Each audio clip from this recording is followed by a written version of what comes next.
Good evening and welcome everyone. Thank you for finding the time and visiting today's webinar. My name is Afsha Kansal and I'm a research associate at Alliance for an Energy Efficient Economy.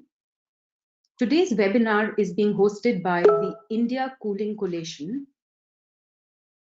The India Cooling Coalition is a multi-stakeholder group of 20 organizations that are extensively engaged in sustainable cooling research and application, bringing together representation from non-profits, academia, research institutions, and industry associations.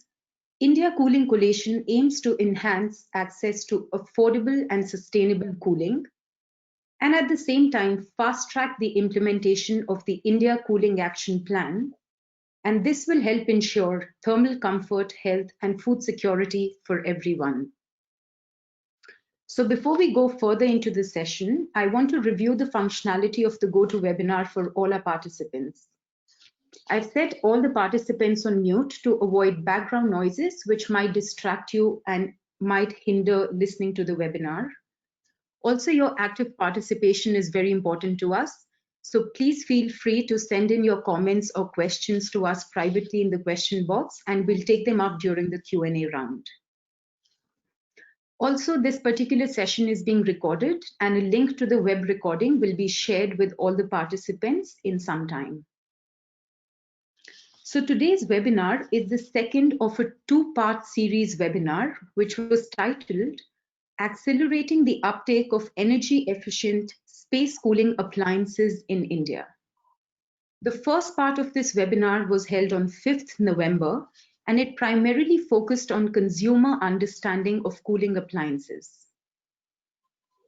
In that session, we learned that economic viability still stands as the most important criteria for appliance selection.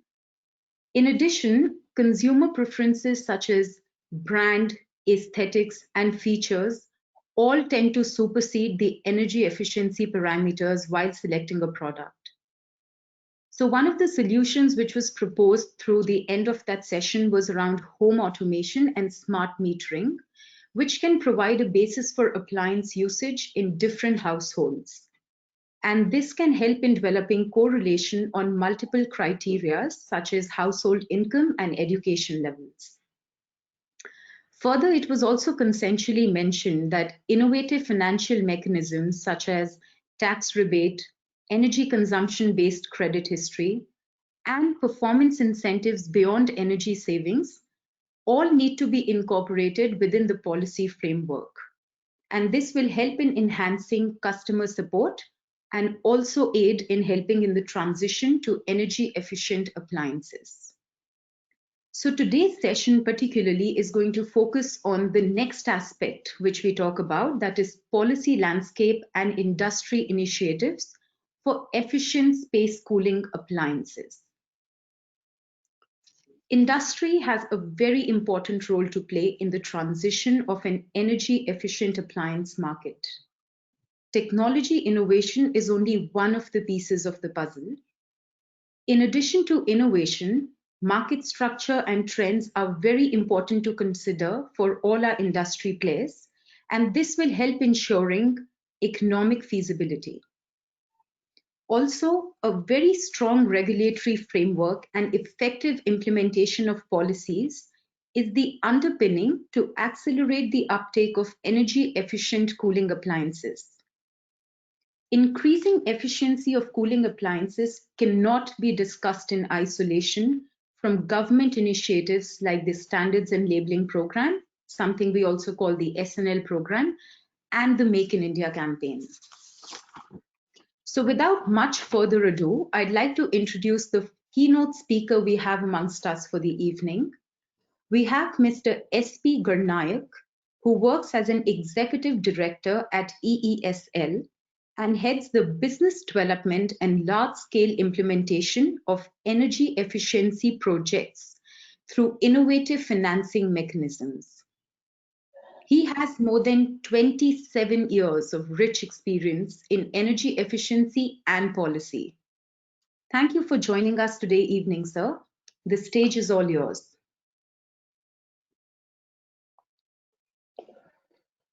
Thank you very much. Good evening to all of you, those who have find their time to join this webinar. Let me first compliment the Indian Cooling Coalition and AEEE for bringing this forum together to discuss a very, very important topic. I am yet to understand precisely what would be the role of this coalition, but nevertheless, going through the information and the documents shared with me, I see that there is a great relevance in this particular area as far as Indian Cooling Action Plan is concerned. While we go in the discussion, we have a lot of good panelists to speak about on the subject, share their views and insights. I hope if each one of you are staying safe and doing well, although we have a very, very tough time this year, and looks like that this will continue for some more time, the COVID-19 scenario.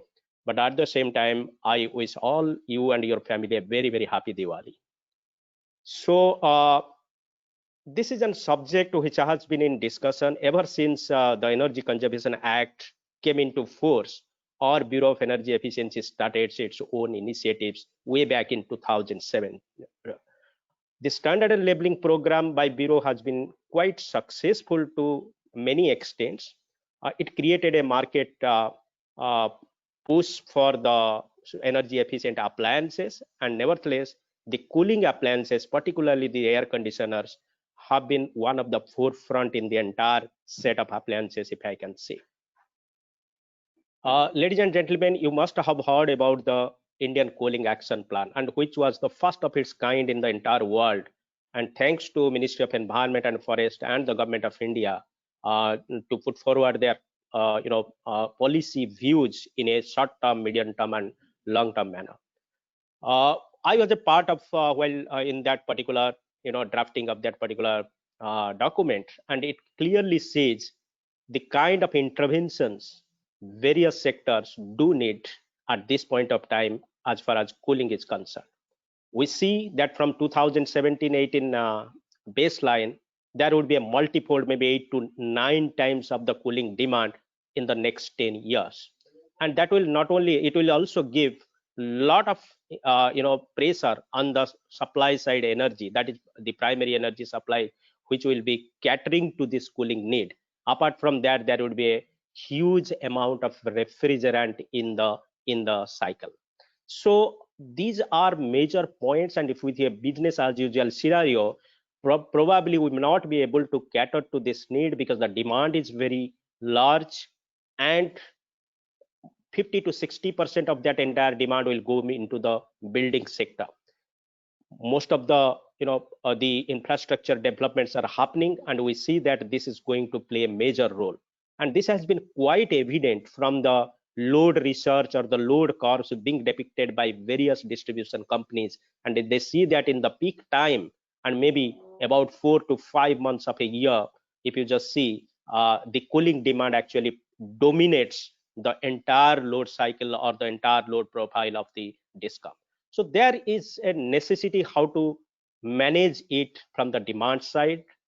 So that needs it's not only the policy or the regulation, but it also creates a space for the investors to come forward, the manufacturers to come forward, the researchers, the academicians to come forward to bring a holistic approach to the entire program. We see that we sense in EESL, if I just take this example, although I managed this standard and labeling program in B during 2010 to 2013, and I could see that the kind of enthusiasm this our manufacturers showed, test laboratories showed, and eventually the informed choice to the consumer was given. So that was quite phenomenal. And if I'm not wrong, more than 10,000 megawatt of avoided capacity has been generated from this particular program.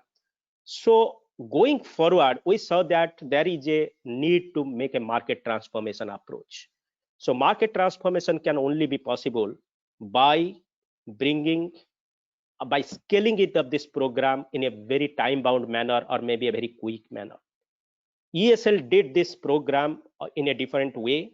We learned from the best practices. We learned from the experiences what we had in the Ujala program, the lighting program, the economy of scale through the bulk procurement and crashing down the prices by 1/8 from the initial price in the LED. So that also gave a food for thought to us that why can't this be a similar program in the air conditioners. So we went through this in the very first phase. I remember in 2016-17 in ESL, we went for 100,000 numbers of AC air conditioner procurement, which is energy efficient. At that time, the EER value or IES EER value was 5.2. We precisely targeted this to the institutional consumers. At that time, you may be knowing that there was a notification, not notification, it was a guideline from the Government of India, from Department of Economic Affairs, Ministry of Finance, saying that all the government buildings, whether it is owned by CPWD or PWD, they should be they should retrofit their existing appliances with energy efficient appliances in a time bound manner. And that gave a space for us to negotiate, to engage with these building owners for this retrofit prospect in the ESCO model. So their ESCO model means where the upfront investment is done by ESL and which is paid back to us from the monetized energy saving what the building owner is achieving. And in that process, we went for retrofitting 10,400 numbers of buildings, which not only targeted to the buildings of owned by CPWD or PWD or so, but also the airports, the railway stations, and so many other buildings were taken in that particular initiative. And I was leading this. I am leading this program, in fact, right now also. So in that particular program, we try to retrofit with these air conditioners along with the lightings and ceiling fans. That was a quite successful program, and more than 35,000 number of air conditioners were deployed. But that was with 5.2 and 1.5 years back. And if I see the standard and labeling program of a bureau, the average 5-star ER value is somewhere 4.5 or 4.6, and 15 to 20% of the entire market is catered by these 5-star products.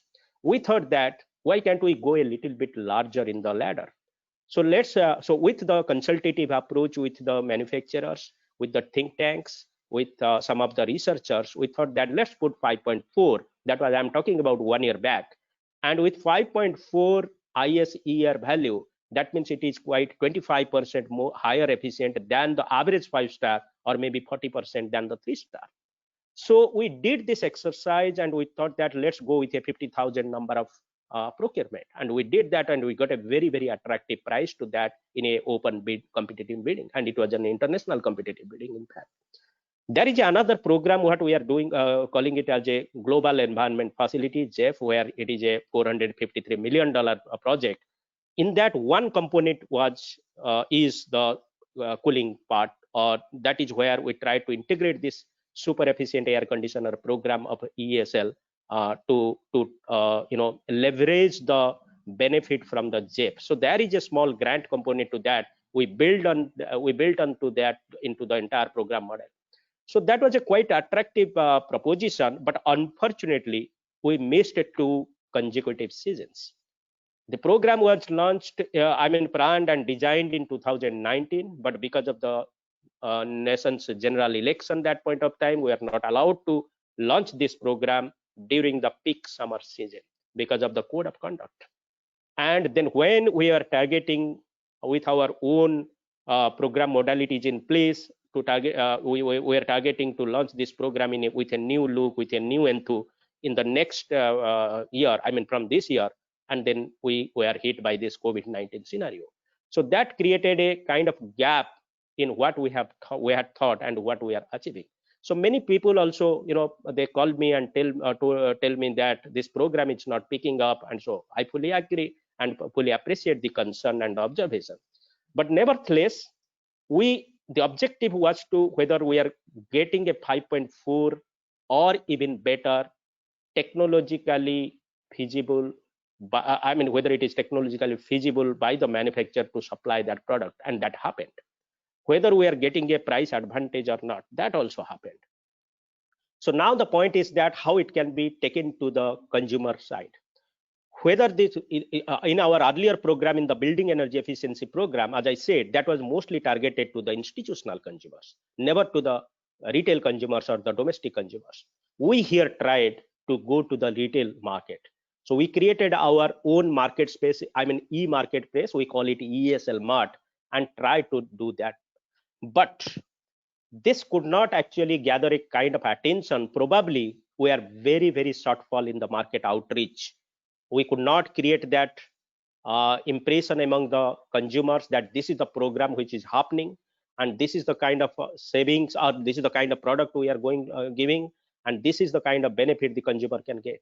So because this kind of program, when we target to the common consumers and a high-end products like like air conditioners, you have to have a very good, comprehensive, holistic ecosystem in place. And that ecosystem means starting from the awareness creation, supply, installation, timely delivery, warranty obligations, all these things have to be in place.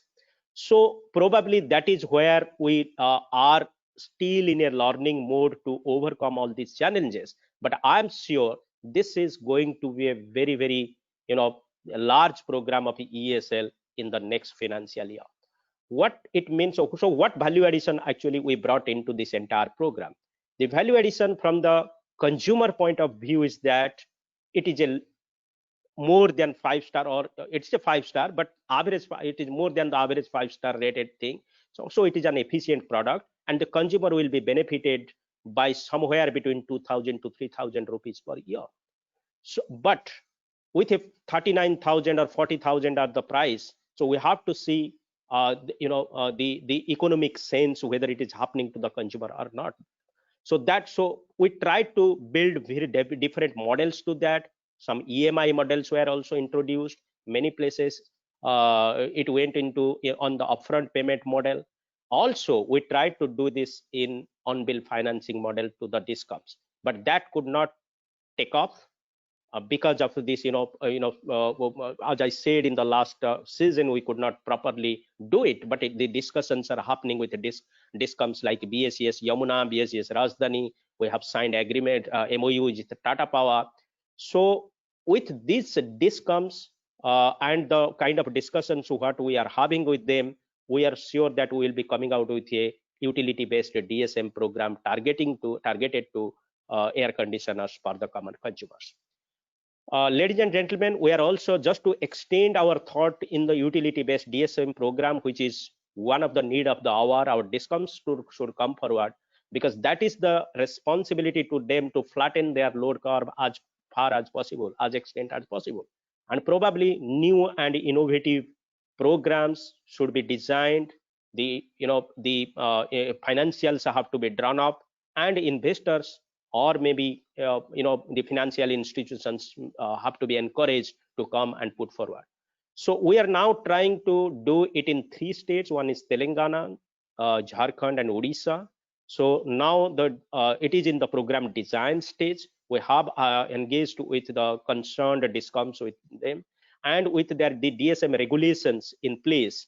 So we are trying to develop a program for them. It will not only actually target to the air conditioner program. We have 4-5 appliances program. So depending upon the consumer base, it will go. The utility-based DSM program will be developed. So we are targeting these 3 states as a pilot, I can say, and this will be in place by December, or latest by January, early January. So with this approach, I think this particular program has its own importance as far bringing the investments to the place, or bringing the market transformation quickly into the place. So, and ESL is committed to that.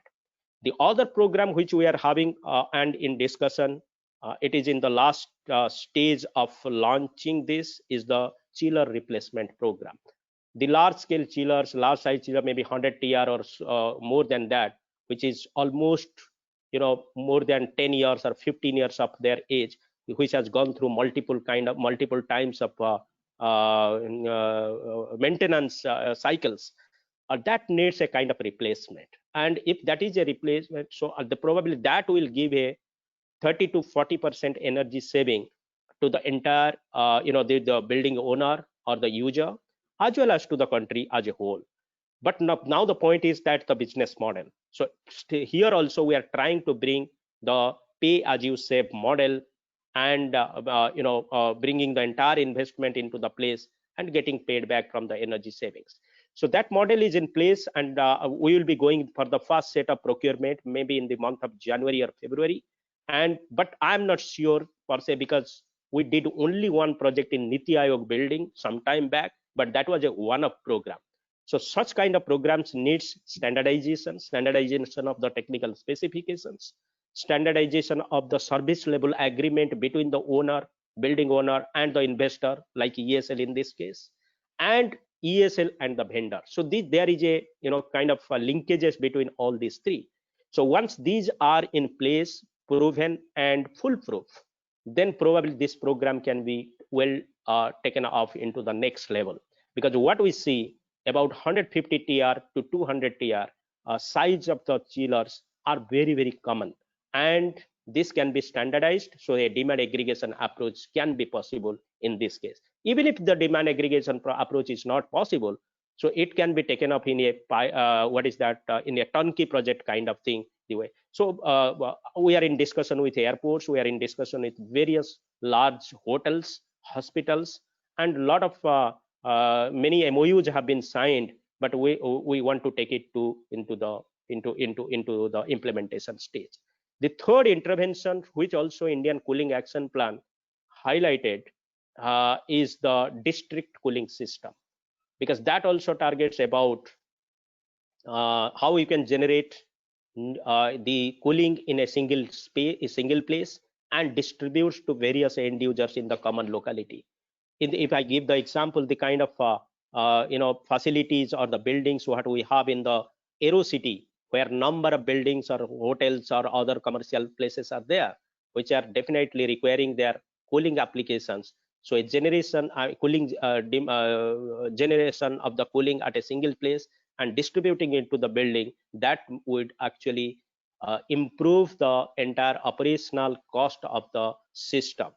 So we have partnered with UNEP, United Nations Environment Program, to bring out a policy initiative, policy prospect to the entire initiative, and ESL is acting as a convener to the National Steering Committee, which has been formed in this aspect. So a couple of meetings have been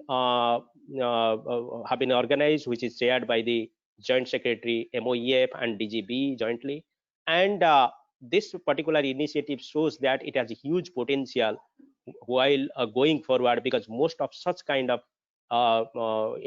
such kind of buildings are coming up in India in the next 5 years or 10 years period.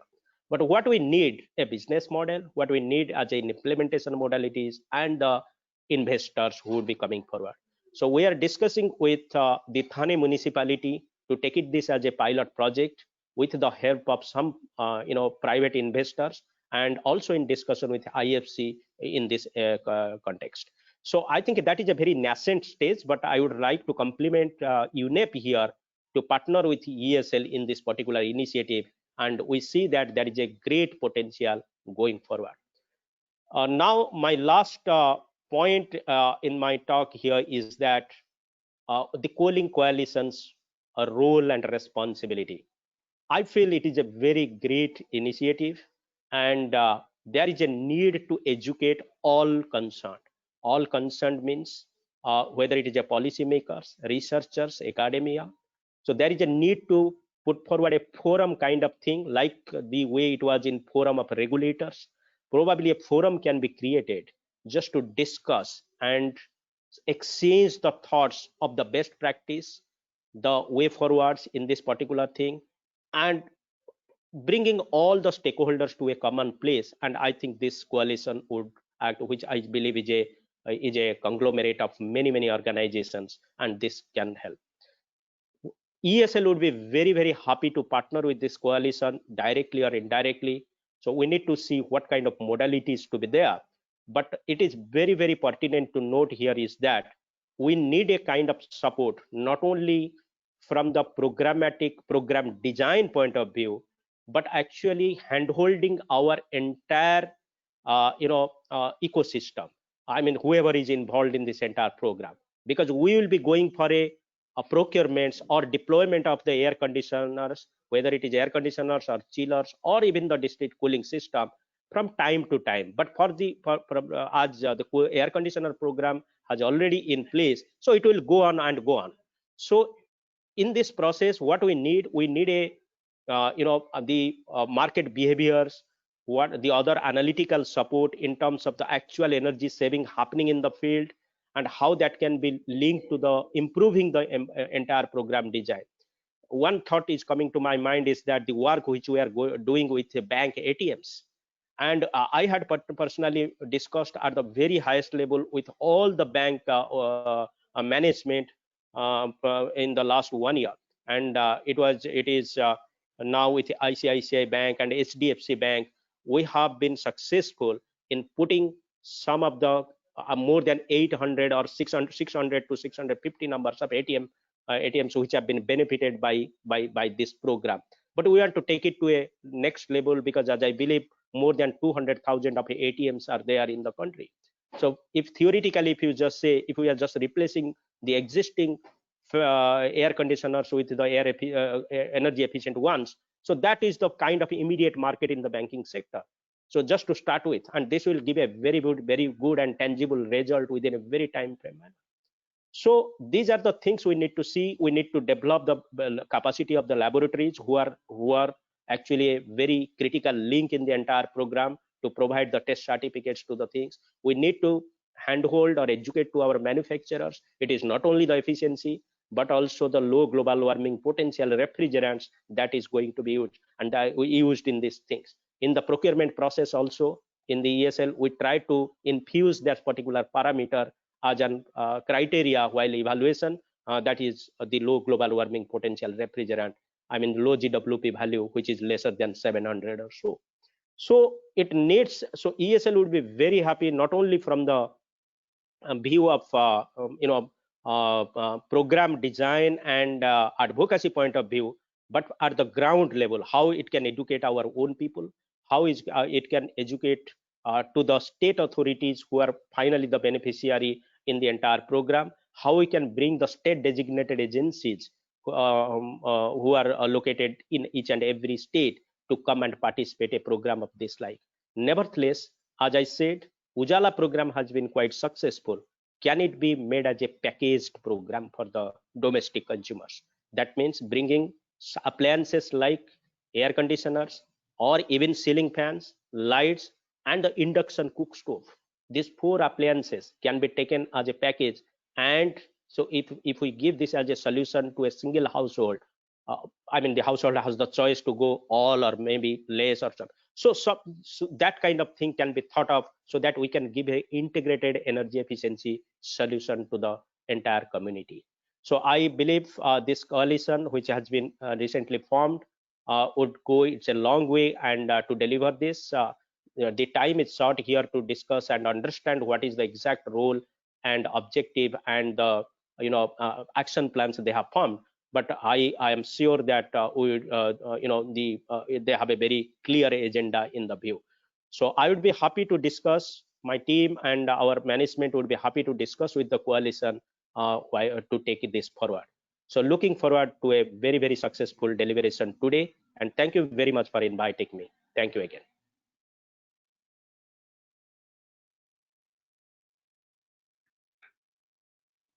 Thank you so much, sir, for sharing all your thoughts with us. I'm sure everyone joins me in letting you know that it was a pleasure to hear from you and also learn about the multiple initiatives that EESL has been taking in this field of energy efficiency. You've surely given all of us so many ideas to trickle our brains and work upon, and I'm sure all of us are going to come back to you time and again for advice and to collaborate. Thank you so much. So now we move on to the next set, which is a panel discussion round. And some of the themes that we are going to concentrate on for the panel discussion are, firstly, we'll talk about the SNL program, that's the Standards and Labeling Program, where we'll try to answer how it can be further strengthened, and also a little about its alignment with the ICAP.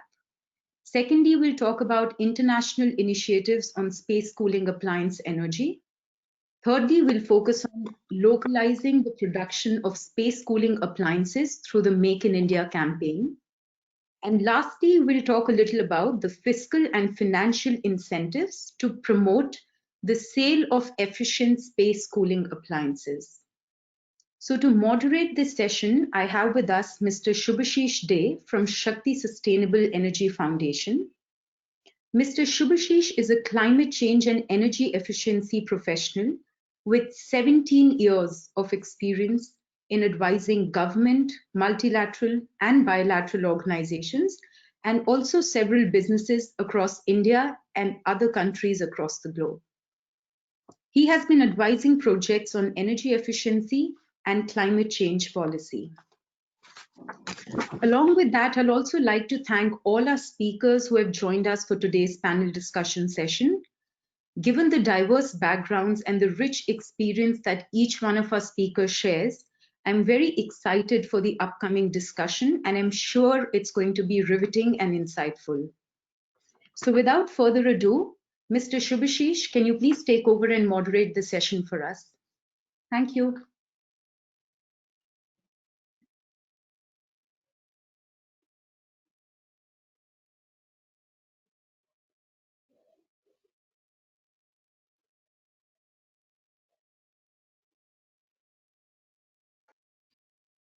We can't hear. Yeah, we can now. Sorry, I was muted before, so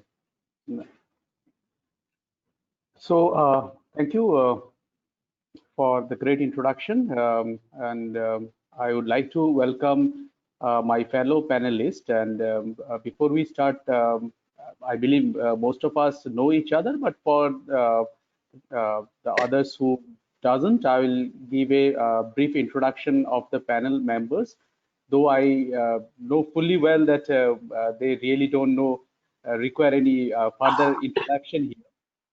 We are a closed community, but still, firstly, I would like to introduce Mr. Alex Hillebrand from NRDC. Alex is an F-gas expert with NRDC, where he is working to develop technical policies for a global phase down of hydrofluorocarbons.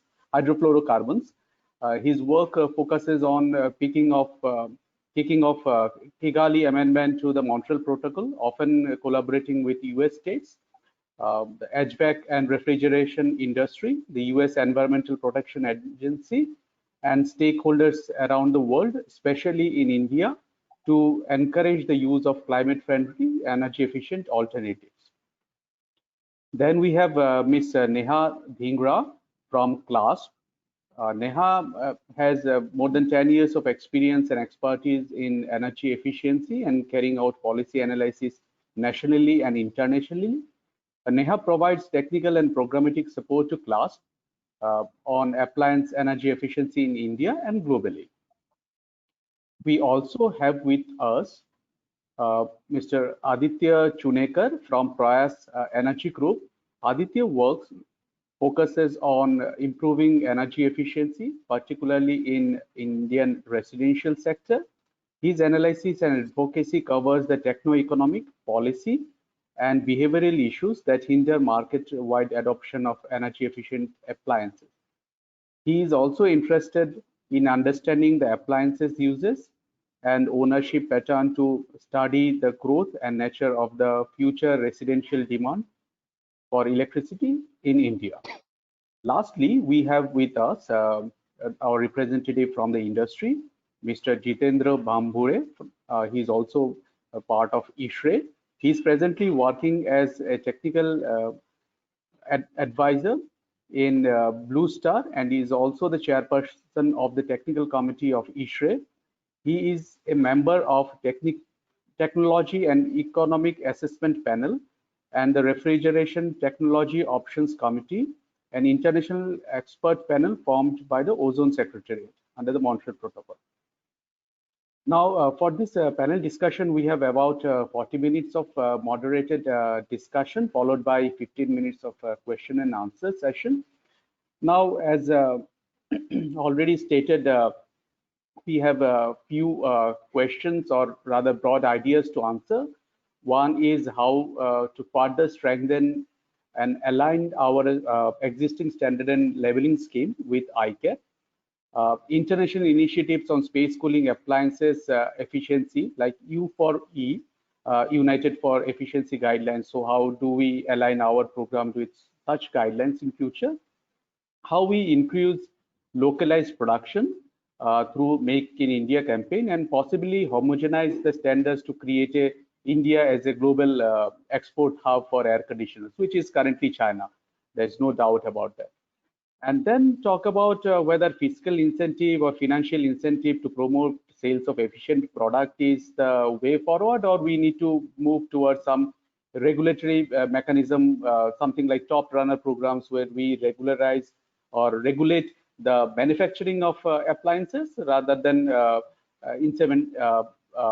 pushing consumers to go for higher efficient appliances or not. So those are kind of ideas which we would like to dwell upon. Without further ado, I would like to start the conversation by putting the first question to Alex. I believe I will start from the global perspective and then narrow down to the Indian perspective and then to the Indian industry's perspective. So my first question for Alex would be, what are the ongoing initiatives taken internationally on cooling appliances efficiency, and how can some of this learning from international initiatives be customized for Indian context? Over to you, Alex.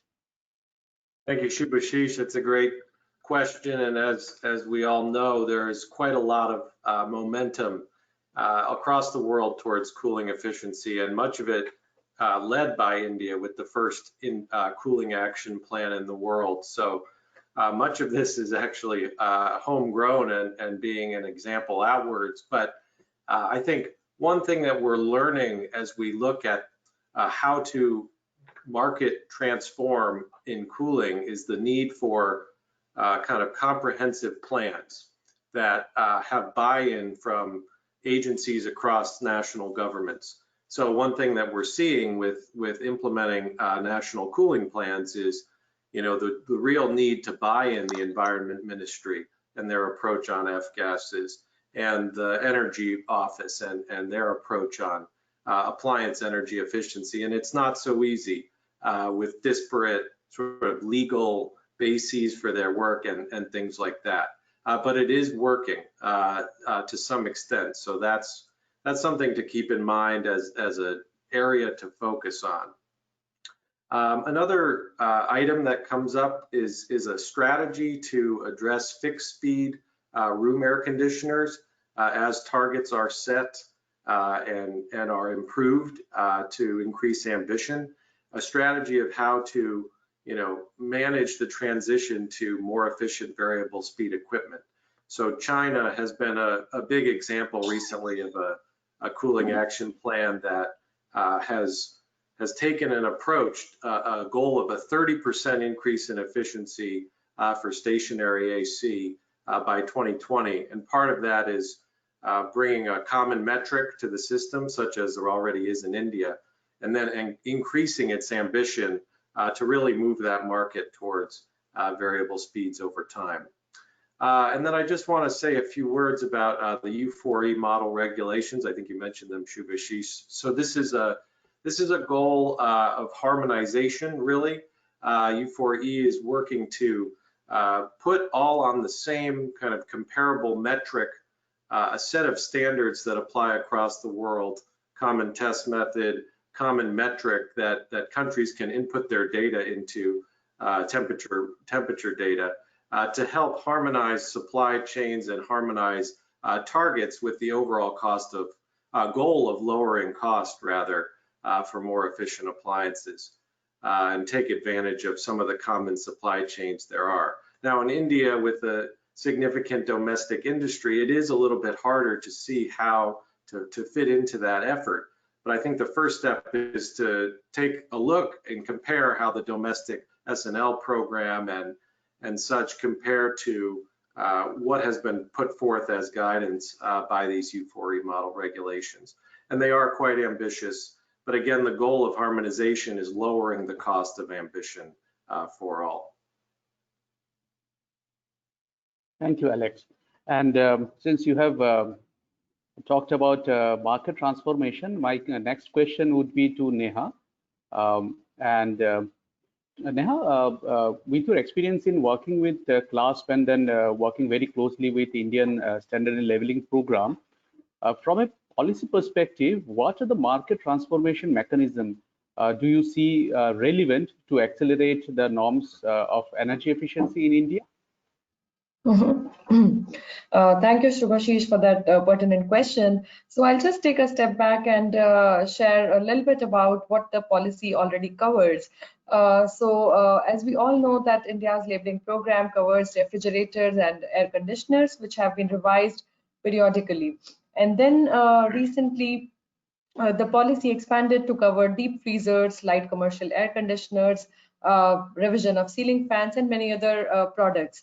So each of these are addressing the key recommendations laid out under the ICAP.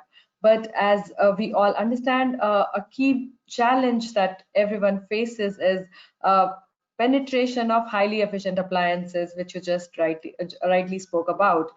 So what are some of the market transformation mechanisms that we can think of together? So in my view, it has to be a holistic approach. There is no one solution that can work to increase the penetration. So to start with, the first the solution that I can think of is the tailored communication and outreach program, which will provide consumers information about the benefits and the payback periods and the monetary savings that they will be getting if they purchase a 5-star appliance as compared to buying a 2 to 3-star appliance. And several other initiatives such as the ones Mr. Garnaik spoke about, the bulk procurement program, the award and incentive program. We have a global cooling prize, which is not only recognizing the most efficient appliances, but it is also providing incentive for scaling up. So these are some of the initiatives, and then we have utility demand side management initiatives. So I believe it's a combination. MEPS can only push the market towards adopting higher efficiencies, but these need to be complemented by policies and market transformation initiatives that pull the market to increase the penetration of highly energy efficient air conditioners. Thank you, Neha.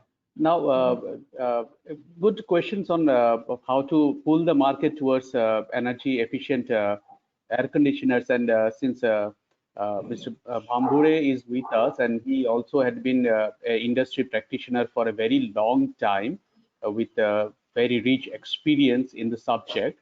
Mr. Bhambure, before this panel discussion, I was just browsing through Flipkart's website to see the price of different air conditioners. So the selection criteria I took is like 1.5 ton air conditioner, R32 as a refrigerant, 5-star split AC, inverter, 5-star inverter split AC. And the price range which I saw starts from 31,000 Indian rupees to around 67,000 Indian rupees.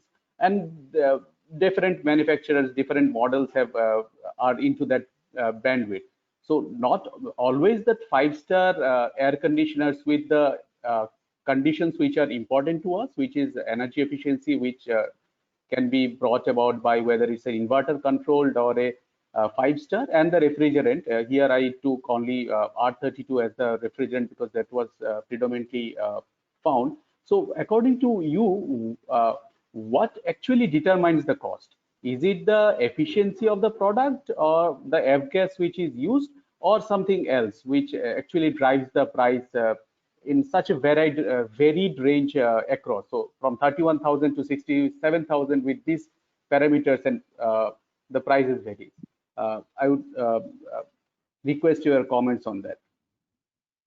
So first of all, thank you for inviting me on this important panel and important discussions. I believe that more such discussions happen, more the churning will happen, and more it will benefit to all of us, including the consumer. So on behalf of eShri, I thank you again for calling me on this platform. Your question is what are the elements of cost?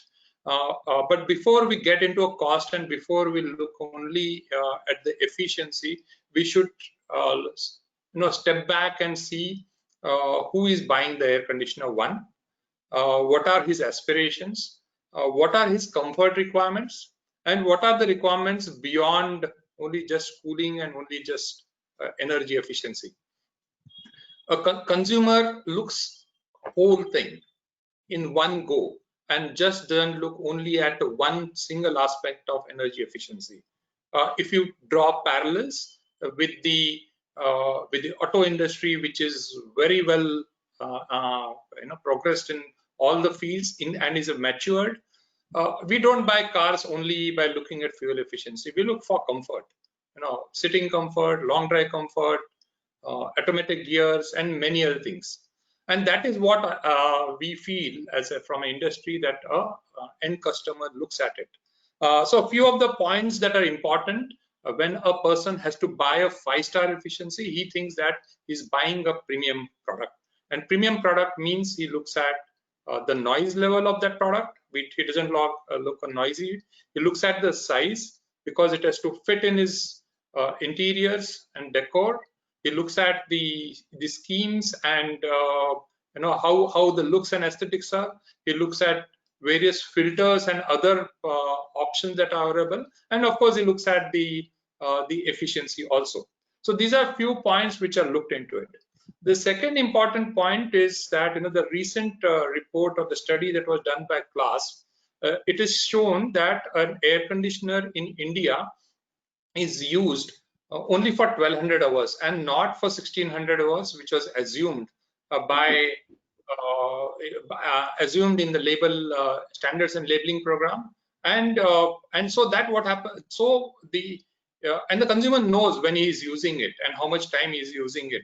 So he is doing a calculation which are likely to be different than the calculations what we are sitting here and working out of how much savings are coming and what is happening. So these are few of the aspects which are looked into.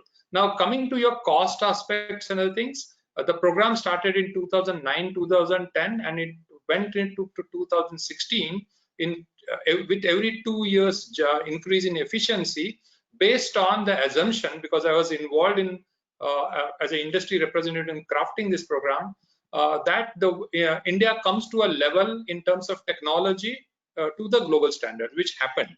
2016 we adopted an technology agnostic program, which is fixed speed and inverter together, which is also maybe the first time in the world somebody did it. Not even the countries which are much higher penetration levels did it. They are trying to do it now. Now, after that, we have about one or two changes which is happening. Now, the technology today is at par with any technology that is used in the world, be it Japan, Korea, China, Europe, Australia, anywhere. So what is now required is the volumes and the growth, because if the cost has to come down, the cost has to come down to stabilizing the supply chain, to stabilizing and optimizing the design cost. And if we have got too frequent changes, which is in the labeling program, then the cost is not getting, or the supply chain cost, not the supply chain cost, the supply chain is not getting stabilized. The vendors are not coming into India. The component manufacturers are not coming into India. So looking at the whole thing, the offerings are coming. So I explained to you why there is a variation coming from 31 to 61. Of course, there's a brand, but there are also the premiumness that comes with the product is coming. The cost today, if you look at the numbers, 75% of the total market of room air conditioners today is of 3-star, and Followed by that is 5-star. So customers are aware importance of 5-star. Many manufacturers in India are not manufacturing to 1-star and 2-star at all. And 4-star doesn't make a sense, because if consumer wants to buy a higher efficiency, he straightway goes to 5-star from 3-star. So 75% of 5-star, about 12 to 14% of the 5-star, and the rest is all the remaining 3 stars. Now, how do we convert that into the savings, and how does he use the actual saving worked out and actual savings pursued by the customer? How do they match them? And if we are able to bring down this difference, then surely the 5-star will come up. This can be done in various ways. First of all is optimizing the designs, optimizing the supply chain, and industry feels that a proper survey needs to be done after now 10 years of labeling program to understand the customer behavior, which will give us many insights of the way the behavior is there, and then we can fine-tune the designs to the customer needs. Your other question was related to the cost of the refrigerant. Frankly, the cost of the low GWP refrigerant in the overall product is very less. To best of my judgment, it is around only 2% of the cost. So that shouldn't matter. And with the new refrigerant, specifically R32, and with ban on R22, the cost difference is not coming so much, or it is coming nearly negligible. So the question, the cost that is coming up today is on the high efficiency components, inverters, brushless DC motors, high efficiency heat transfer systems, and so on. The other important aspect as compared to most of the countries what I have researched is that India jumped from approximately 5% penetration of inverter air conditioning systems to 55% in a flat 4 to 5 years, which is the highest jump. What we feel and what we have been seeing is, if there are some incentives given for high efficiency product, China had adopted certain things, many other countries had adopted, then the pull for a 5-star AC can be in place. I hope I have answered most of your questions. Thank you, Mr. Bhambure. Your answers were bang on to target as always. Now, going back to our last panelist, Aditya. Aditya had been working very closely with residential cooling aspiration of the gentry of the country, and he's been also working on another aspect which we often forget to mention or follow through very strongly, that is on the accountability and the compliance issue. My next question would be both to Aditya, and then if Alex would like to answer from a global perspective. So what steps can India take to strengthen the accountability of the SNL program and to accelerate the norms of energy efficiency in India? We have seen the CAG report, which came up early this year, and we had certain deliberation within the closed group of the coalition on the same report. But I would like to hear Aditya's thought, and maybe also thoughts from Alex on a global perspective, like how the accountability of a standard leveling program is practiced globally. Over to you, Aditya. Yeah, thanks, Subhashish. And so before I move to the accountability part, I just want to talk on one point that Mr. Bhambure mentioned, that on the usage hours. So Prayas, the organization that I work with, we did a survey of 5 cities on AC usage, and not only usage, but AC ownership, buying, and usage patterns. 5 different cities in India. And what we found was the average usage hours were around 1,000 hours. So again, substantially less than the 1,600. And what we also found is this usage hours, it not only varies across the cities, but it also varies within a city quite substantially. So just one quick point I wanted to make. On the accountability part, what I think is a good governance of standard and labeling program is very important to increase the credibility of the program among all its stakeholders, be it consumers, manufacturers, testing labs, or any other stakeholders. And along with accountability, transparency and participation is also very important. And two specific points that I would like to mention. One would be, so BE has a very good system in place wherein manufacturers can apply for different standards. They can submit the report. They have an online system wherein they can pay the fees, they can get the labels, so on and so forth. However, there isn't a rule-making manual for BE for different processes that are adopted in the standards and labeling program itself. As in, how do you choose a particular appliance? How do you set a particular standard? When do you revise a particular standard? If you want to delay the revision of standard, then what is the criteria that you have to adopt? So on and so forth. And there are technical committees which identify standards, and what is the composition of those committees, how frequently they should meet. So these things are not they're not in a rule-making manual, and BE has rule-making manuals for other processes or other programs, and there isn't one for standards and labeling program. And what happens is, once you have that kind of manual, and which is in public domain, I mean, I'm sure BE must have some internal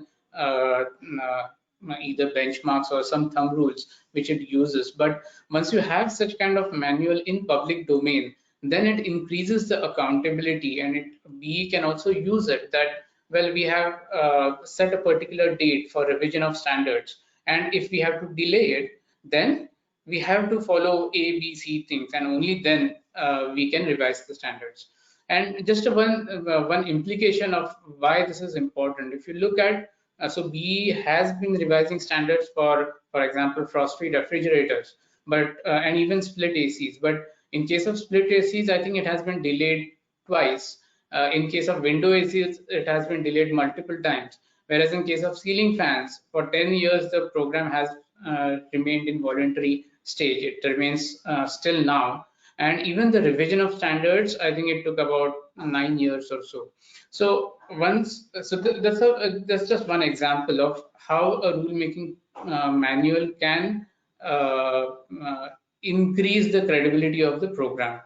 The other part of it is this monitoring, verification, and evaluation. Now, again, BE has a good or clear processes for check testing, for sample testing, so on and so forth. But we really don't know what exactly happens. As in, there have been some cases where BE has published details of models and manufacturers who failed to comply with the standards.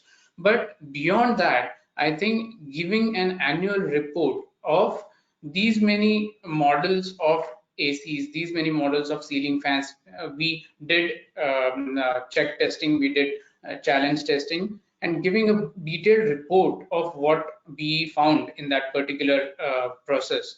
That would be very useful in improving the credibility and also consumers' confidence in the labels, that the labels actually mean what they say. That would be very important, and that is something that we can do. There are other things that also one can talk about in the accountability section. For example, the evaluation of savings itself. I mean, there can be a standard method which can be used to evaluate the savings rather than coming up with some kind of benchmark. So these kind of things, and we can discuss more in detail, is what is required for accountability. One more point before I stop is the point that both Neha and also Mr. Bhambure pointed out is the incentive programs that can be useful or that can help in the market transformation of not only ACs but other programs like ceiling fans, etc. And we actually had a super efficient equipment program wherein the design and everything was there. So it's kind of a ready-made program if we wants to implement it, going beyond the bulk procurement program. So that would be something very useful.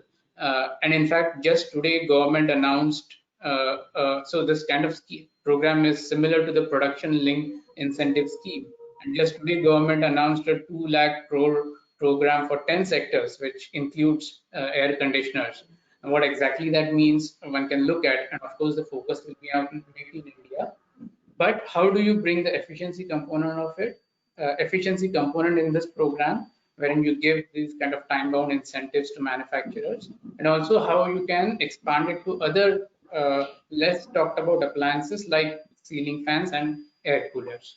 So with that, I'll stop with my opening comments, and we can discuss more subsequently. Thank you, Aditya. Before going to Alex, I would like to request the attendees, if they have any question for the panel members, I believe they would have, write it down on the chat box, and the team from AEEE would then help me collate those questions and share your thoughts with the panelists. Now, Alex, from a global perspective, how do you look at compliance and ways and means of making it more stringent?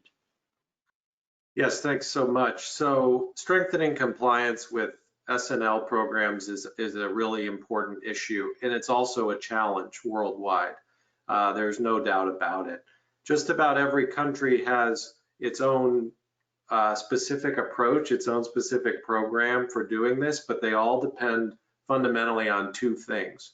One is resources to conduct testing that verifies the market, and the second is good intelligence and industry cooperation to help target that testing. I guess the third thing is obviously a good lab infrastructure to work with, as you do this.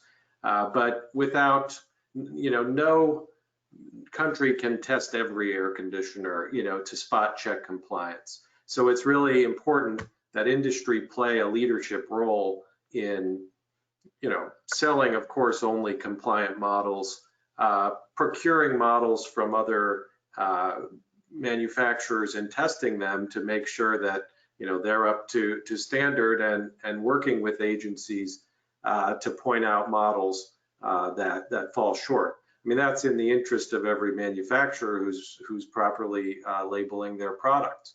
So that's a repeated theme that we see in all of the countries that have very successful programs. Hong Kong, Australia, India has had a lot of success, specifically with the publication of non-compliant models publicly in the past. So that's one item to mention. On the issue of publishing, yeah, I would say, Aditya, I would agree fully. We did a worldwide survey of publicly available data on the results of national spot checking programs. There was very little. We found public data from only just a few countries. I've listed most of their names already. Most of them stay confidential. So I would agree that publishing that is a great boost to confidence for the market. Around the world, there's a lot of focus on international cooperation on testing. So right now, internationally, across borders rather, governments don't tend to share information about non-compliant models. It's very politically sensitive for local, domestic manufacturing and things like this. This is a little bit less of an issue that pertains to India, but in much smaller countries with less, capacity to test, it becomes all the more important to cooperate and sort of pool resources to do this kind of work across national lines. So in the US, I'll just mention one way that we've really worked on stepping up compliance for air conditioners. So manufacturers can certainly certify their product efficiency in-house. They need to partner with a nationally recognized testing laboratory to certify their testing facilities so as to provide some confidence that those are being tested appropriately. But many companies use third-party verification for the routine testing and labeling of products. That's mandatory for participation in our Energy Star program, which is our labeling program akin to, say 2 through 5 stars in the star rating system, and also for AHRI certification, which is a similar, well, that's an industry stamp of approval. So that's one direction we've taken it in the US, and there is certainly for Energy Star, there's a quota of spot checking that needs to happen on a routine basis to ensure that nothing is slipping through the program. But I'll come back to resources. It's just really important that the governments have the capacity and the funding to do testing, spot check testing, and that manufacturers are investing resources in their own facilities. This is just inherently a costly thing, but I think we've seen with the CAG report and others that this is a big deal. So thank you. Yeah. Thank you, Alex. And taking from your last point, actually my question is to you, Mr. Bhambure, coming from the perspective of resources. So resource is a function of how the robust industry sector is. And now the industry is going through a challenge because of the COVID-19 situation. So over to you, Mr. Bhambure, if you have any thoughts on how the industry under these trying circumstances would be able to help India achieve our ambitious ICAP target, and also you would like to mention something. So please go ahead with that. Okay, so thank you. So just to add to what Alex said and what Aditya said, we should look at what was happening in 2009 when the program's discussion started somewhere in 2006-07. There was no independent lab in India. Point number one, which was the industry said that please set up an independent lab which will help. The second is, moment this program came in, each of the manufacturer within India, which is set up their own labs, which are multiple. Means I'm sure each of the manufacturer has got minimum 2 to 3 labs within India, within their manufacturing facility, and a separate lab again for R&D. The other good point which was made mandatory by Bureau of Energy Efficiency is that these labs have to be NABL accredited. If you had to submit the reports for registration of the model, it has to be either through a third-party lab or it has to be through an accredited, NABL accredited lab. So which ensured that there is some amount of authenticity, and it also gave a lot of confidence to the manufacturer that yes, whatever he's reporting, what he is doing is meeting the compliance what is there. You should if you see the configuration of Indian manufacturers who are manufacturing in India, there are multinationals. They are from Japan, they are from Korea, they are from India, and they are from China, and there are some manufacturers from the Western world also, but not much in room air conditioners. And all of them are their brand name is at stake, and each of the manufacturers is really concerned, and he wants to take maximum care to ensure that he doesn't default in any of these ways. And the other most important thing which is good about the SLN program is when they pick up the unit for check testing, they don't inform the manufacturer that you are doing, and they don't do it in a lab which is known, which it is like a blind test, you can say. And if something goes wrong, then only manufacturer will be told that there are some issues in your product, and this is what our observations are, which creates some amount of the manufacturers have to design their products with certain factor of safety in terms of their capacity and energy efficiency, to ensure that the compliance is there. So we can put it in broad three ways. The lab capacity within the manufacturers and outside as a third party is sufficient in India. The blind test is, like forcing manufacturers to keep some factor of safety and compliance.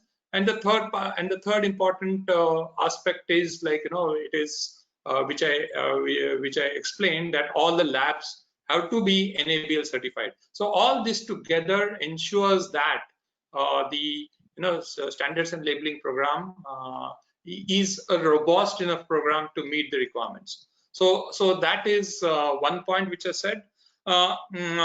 You're asking about whether the COVID-19 will have an impact. Definitely it will have an impact, because the summer months were all lost, and we are expecting that the industry will be down for this current financial year somewhere between 30% to 40%.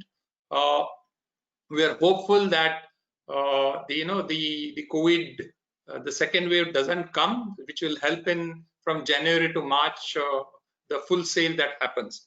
Having said so, industry is working and has, we have given commitments to the government that yes, the phased manufacturing program, which is bringing in more and more products to India.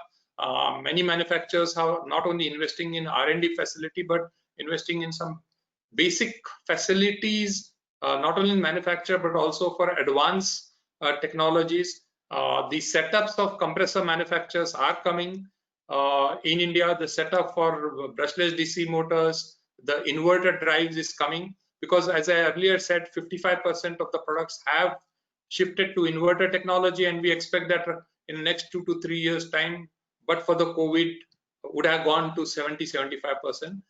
The good part is the consumers come and ask for an inverter product. The initial period that whether there will be problems with the a costly item like an inverter drive in the rural market has been more or less to an extent crossed, because many manufacturers have also started offering warranty on these drives, so to build the confidence of the customer. So with this, the drives are also now getting there are plans made to manufacture the drives in India, and the market, frankly, the market is now 7 million, growing as per ICAP at if you forget this year, it has to grow at an average of about 10 to 11%. So when the volumes will start building, automatically the supply chain will get developed, local manufacturing will happen, and government is definitely helping in, as you said, in production incentive as well as phased manufacturing program. All this put together, I'm sure that the manufacturing will take much deeper roots in India. The most important driver that is required after this is to get in growth, because you can put all these things in place, but if growth doesn't happen, then the manufacturers will not be able to invest further, and we'll have to do something to bring in this growth. Maybe also various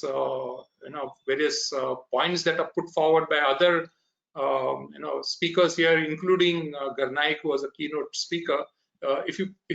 If you combine all these things and net it together, I think it will help.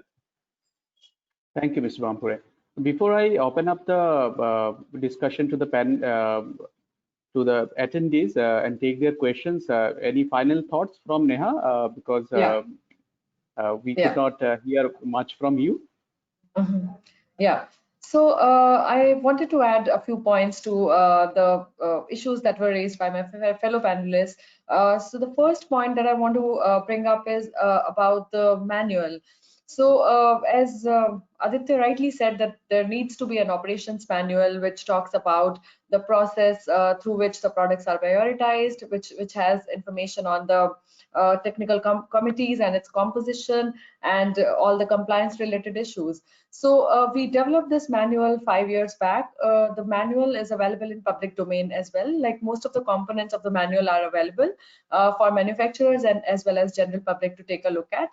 Then another component that I wanted to talk about was international comparison, which has been spoken about several times, and it has been a major point because there are number of times where we talk about how our standards enabling program, how efficient it is in comparison to other countries.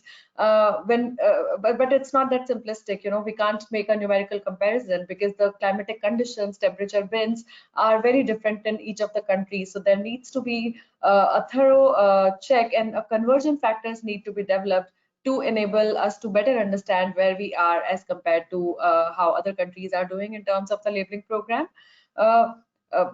There are several attempts that have been undertaken by various organizations at this, but I guess it has been slightly simplistic, where we have only sufficed with the numerical comparisons, which I think falls short of the realistic comparison in some ways. And the last point that I wanted to add to your first question and Mr. Bambure's point was that we conducted an incremental cost analysis assessment in 2015, and this was precisely to understand how much of price increase is attributable to efficiency improvement. And as Mr. Bambure said, it wasn't as much because there are several other factors, such as, we call it like frills, several features, cosmetics, designs, which add to the price. So the range that you see for 5-star, not all of it is contributed by efficiency, as you rightly pointed out. So that's all I wanted to add. Thank you. Thank you, Neha. Team from AAA, do we have any question from the audience? Yes, I can see a few. Yes, sir, there are a few questions in the question box. Are you able to view them? Yes, I can see one. So I'll read it out.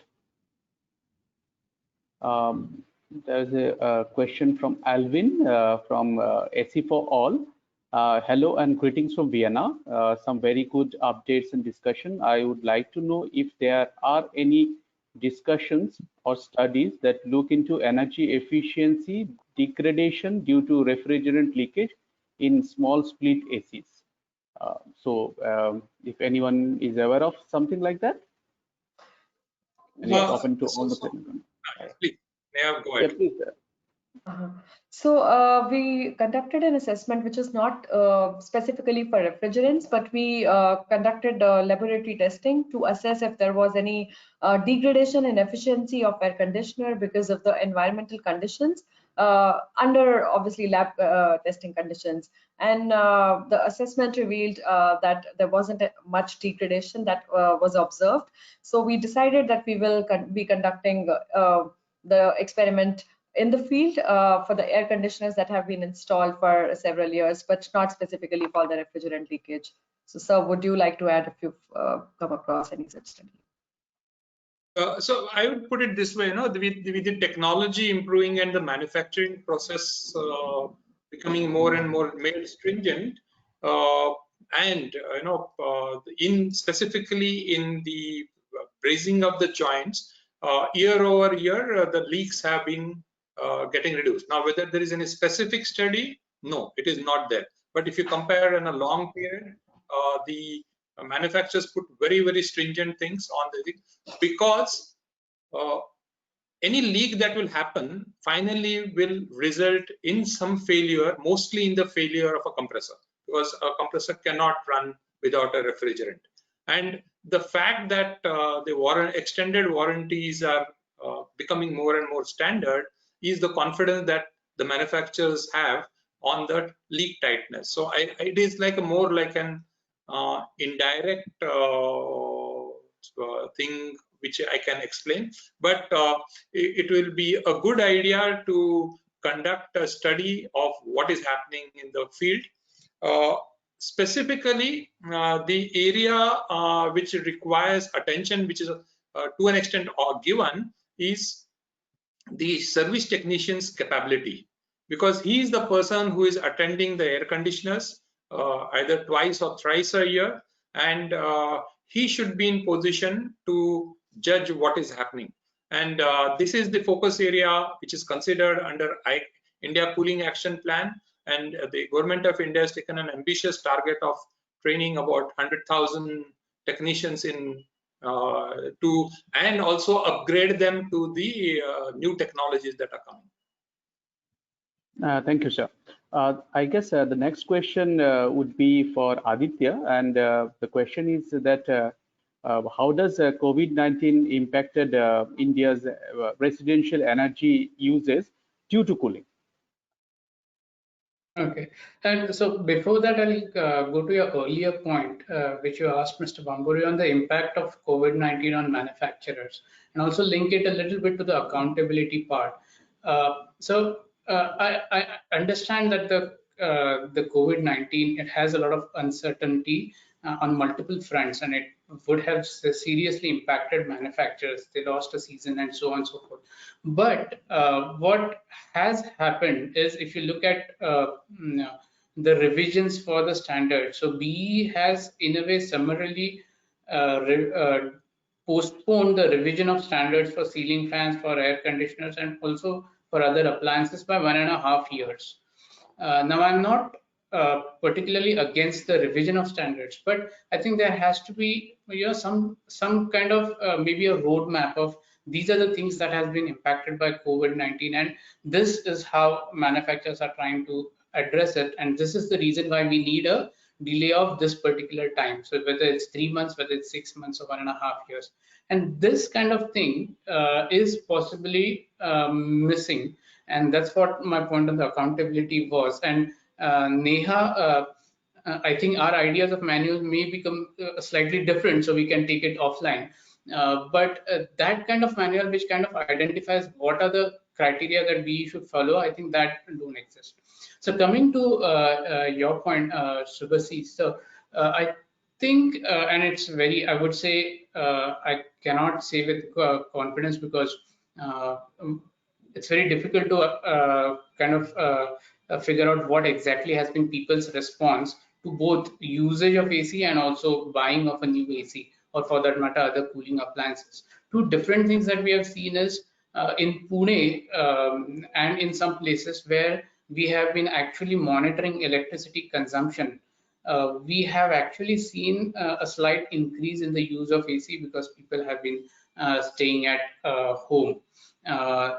But interestingly, I saw another report, I think by CEW, where they found completely opposite, and they have monitors in Delhi, and there people have actually reduced the usage of AC, possibly because they moved out of their house, or there was also a strong I don't know, rumor, or I don't know, I mean, reasoning going on that if you use AC, then your susceptibility to COVID-19 may increase, and that possibly resulted in the decrease in use of AC. But different things, and in fact, Neha Clasp also has a lot of a few monitors in different places, so she may also be able to add to it. But short answer is different people probably responded differently. Yeah. So Neha, you'd like to add something? No, I think I agree with Aditya's point that with a few monitors, it's very difficult to predict, even though they might be installed in different states or cities, but you cannot have a representative number unless a nationwide analysis is conducted on the residential energy consumption, which we haven't done so far. So. Thank you, Neha. Since we have such a great list of eminent panelists here, we would have loved to continue with this discussion for longer duration, but time is not on our side, unfortunately. So I would like to thank all our panel members as well as the attendees. We have around 50 attendees right now for their continued patience and being with us throughout the session. And with that, I would like to conclude today's panel discussion and hand over the mic to the team from AEEE. Thank you.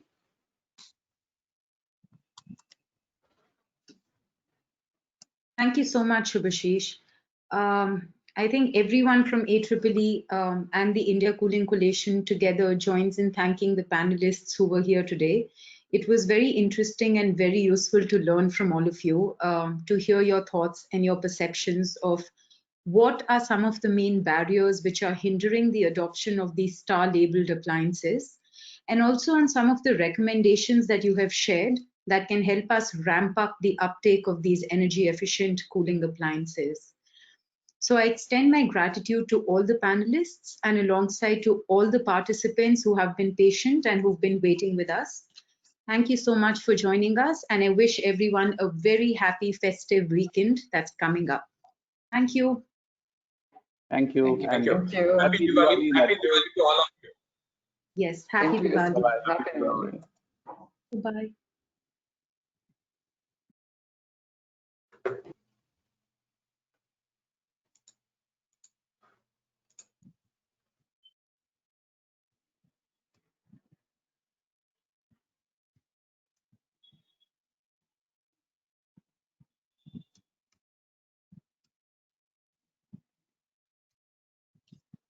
Right?